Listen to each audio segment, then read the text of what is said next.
일곱 번째 디딤 영상 시간입니다. 여기서는 전 시간에 이어서 시민 불복종 운동에 대해서 공부하도록 하겠습니다. 시민 불복종 운동은 시민이 직접 참여하는 방법 중에서 시민 참여의 방법 중에서 비합법적 방법에 해당된다라고 얘기했습니다. 자, 그러면은 이런 시민 불복종 운동이 전개되는 이유에 대해서 살펴보도록 하겠습니다. 먼저 의미를 살펴보면 잘못된 법이나 정의롭지 못한 정책에 대해서 비폭력적 수단으로 복종을 거부하는 것을 얘기하는 거죠. 그래서 제재와 불이익을 감수하면서도 잘못된 제도에 저항하는 행위를 얘기합니다. 자, 필요성은 바람직하지 못한 정책이나 법을 개선하기 위해 모든 수단을 동원했음에도 이러한 어떤 문제가 해결되지 않을 때 인권을 침해하는 사례를 바로잡고 인권을 실현하고 정의를 실현하기 위해서 자, 이러한 시민 불복종 운동을 전개한다는 얘기죠. 자, 대표적인 사례는 바로 간디의 소금법 거부운동. 자, 간디의 소금법 거부운동. 자, 요 내용은 수업 시간에 함께 보도록 하겠습니다. 그 다음에 마틴 루터 킹 목사의 흑인 인권 운동. 자, 이런 것들이 시민 불복종 운동에 해당된다라고 볼 수 있겠네요. 자, 그러면 이런 법의 테두리를 벗어나는 시민 불복종 운동이 정당성을 인정받기 위해서는 정당화 조건에 맞기 위해서는 자, 네 가지 조건이 필요하네요. 자, 네 가지 조건. 자, 이것이 무엇인지 자, 중요하네요. 자, 요 네 가지를 잘 정리해 두기 바랍니다. 자, 먼저 공익성 또는 공공성을 둘 수 있습니다. 자, 어떤 내용일까요? 자신의 이익 추구가 아닌 사회 정의의 실현을 목표로 하는 양심적인 행동이어야 된다는 거. 다시 말하면 행위의 목적에 정당성이 있어야 된다는 거죠. 자, 공익성을 추구할 때, 자, 이러한 시민 불복종 운동이 공익성을 추구할 때 정당성을 인정받을 수 있다는 내용이네요. 그 다음에 두 번째로 시민 불복종의 목적 달성을 위해서는 자, 폭력적인 행위가 아니라는 그런 어떤 조건이 필요하죠. 자, 다시 말하면은 비폭력성을 띠고 있어야 된다. 자, 세 번째로는 바로 위법 행위에 따르는 처벌을 받아들이고서라도 참여할 의사가 있어야 된다는 거죠. 다시 말하면 처벌을 감수해야 된다. 자, 네 번째로는 최후의 수단이라는 점입니다. 그래서 다른 모든 합법적인 방법을 동원해도 해결되지 않을 때 마지막으로 행사해야 된다라는 점. 자, 이 네 가지 다시 정리해 보면은 자, 시민 불복종 운동이 정당화되기 위해서는 공익성을 띠고 있어야 되고 비폭력적인 방법이어야 되고 그 다음에 처벌을 감수해야 되고 그 다음에 다른 합법적인 수단을 동원해도 해결되지 않는 때 사용하는 최후의 수단이어야 된다는 점. 자, 이럴 때 시민 불복종 운동은 정당화된다라고 얘기할 수 있습니다. 자, 이것과 관련된 내용으로는 바로 롤스의 시민 불복종이라는 개념이 있습니다. 다시 말하면은 시민 불복종은 법의 바깥 경계선에 있긴 하지만 이 말은 무슨 말일까요? 바로 법의 테두리를 벗어난다는 얘기죠.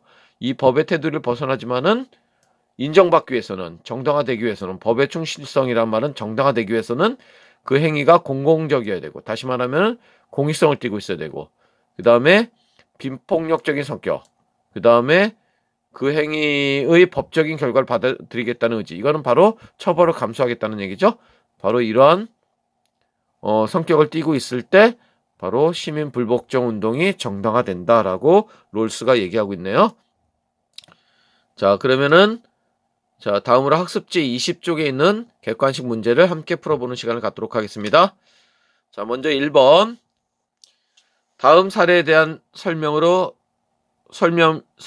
및 추론으로 옳지 않은 것을 찾는 문제네요.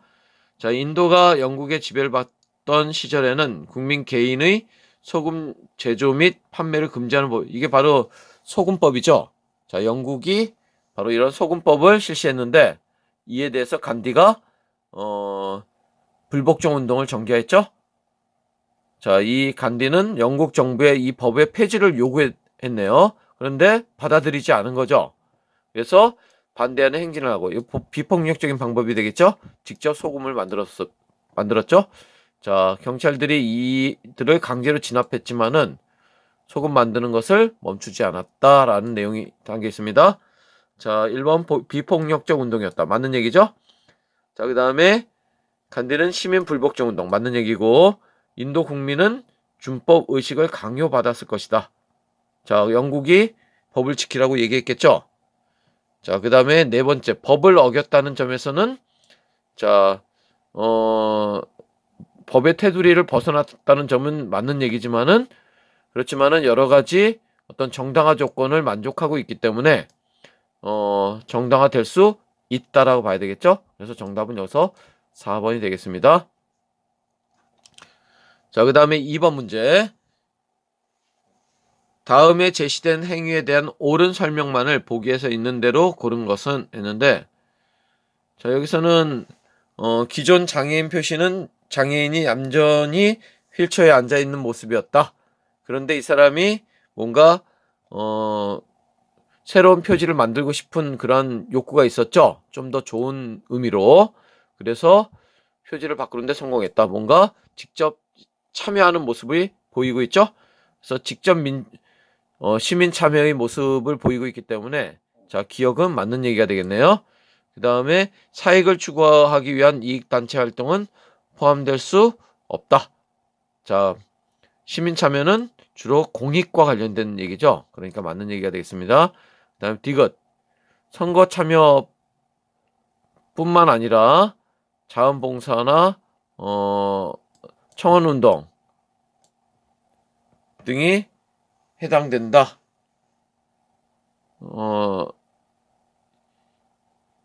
자, 여기서는 선생님이 잘못 봤네요. 자, 여기 시민이 직접 참여하는 것이니까 여기서 직접 민주주의가 아니라 뭘까요? 대의민주주의를 보완하기 위한 수단이죠. 그러니까 기억이 틀렸네요. 기억 틀리고, 자, 디귿은 맞는 얘기가 됐고, 그 다음에 리얼. 인터넷 게시판에 사회적 문제에 대한 자신의 의견을 표현하는 활동도 해당된다. 맞는 얘기죠? 자, 시민 참여에 해당되는 얘기니까 니은, 디귿, 리얼. 자, 여기 5번이 정답이 되겠네요. 여기는 시민 참여, 시민의 직접 참여는 대의민주주의, 간접민주주의를 보완하기 위한 수단이고, 바로 직접 민주주의의 어떤 모습을 띠고 있다라고 얘기할 수 있겠네요. 자, 그 다음에 3번. 다음 주장에 해당하는 바람직한 행동은 정의롭지 못한 법이 타인에게 또 다른 불의를 행할 것을 요구한다면 그 법은 지키지 말아야 할 것이다. 그런 경우에는 스스로 그에 반대되는 행동을 취해 조직의 움직임에 제동을 걸어라. 자, 시민 불복종 운동과 관련 있는 내용이네요. 여기서 시민 불복종 운동이 정당화되기 위해서는 비폭력적인 방법을 행사해야 되겠죠.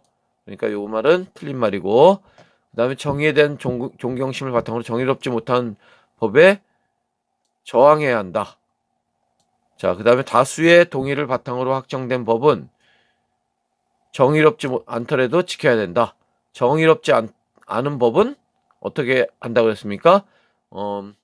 이 시민 불복종 운동에 따르면은 지키지 않아야 된다는 측면이 있죠. 그래서 이거 아니고, 부당하다고 생각되는 법은 집행을 거부하고 처벌도 거부한다고 했는데, 처벌은 감수한다는 것이 정당화 조건에 맞는 거죠. 그거 아니고, 그 다음에 정의롭지 못한 법이라도 수정되기 전까지는 법이 인정하는 범위 내에서 행동해야 된다. 자, 이렇게 저항해야 된다라고 얘기했으니까 아니겠죠. 그래서 답은 2번이 되겠네요. 여기서. 자, 그 다음에 4번. 권리 위에 잠자는 자는 보호받지 못한다. 자, 자신의 권리를 지키기 위해서는 스스로 뭔가 그 권리를 지키기 위한 행동을 해야 된다는 측면이 있는 거죠. 그래서 자신의 권리를 능동적으로 행사해야 한다는 말이군. 갑의 말이 맞는 얘기가 되겠네요. 그 다음에 나의 인권을 보장받으려면 선거 등을 통해 정치에 참여해야 돼. 그 다음에 자신이 가진 법적 권리를 포기하는 것은 불가능하다는 것을 의미하지, 불가능할 것까지는 없겠죠. 그 다음에 소극적으로 행동하는 사람은 헌법에 규정된 인권 조항이 자, 이것도 약간 오버하는 느낌이죠. 자, 아무리 소극적으로 행동한다고 해서 인권 조항이 적용되지 않는다는 것은 말이 안 되죠. 그래서 여기서 정답은 우선 갑을이라고 보는 것이 맞겠습니다. 자, 이상 7번째 디딤 영상 시간을 마치겠습니다.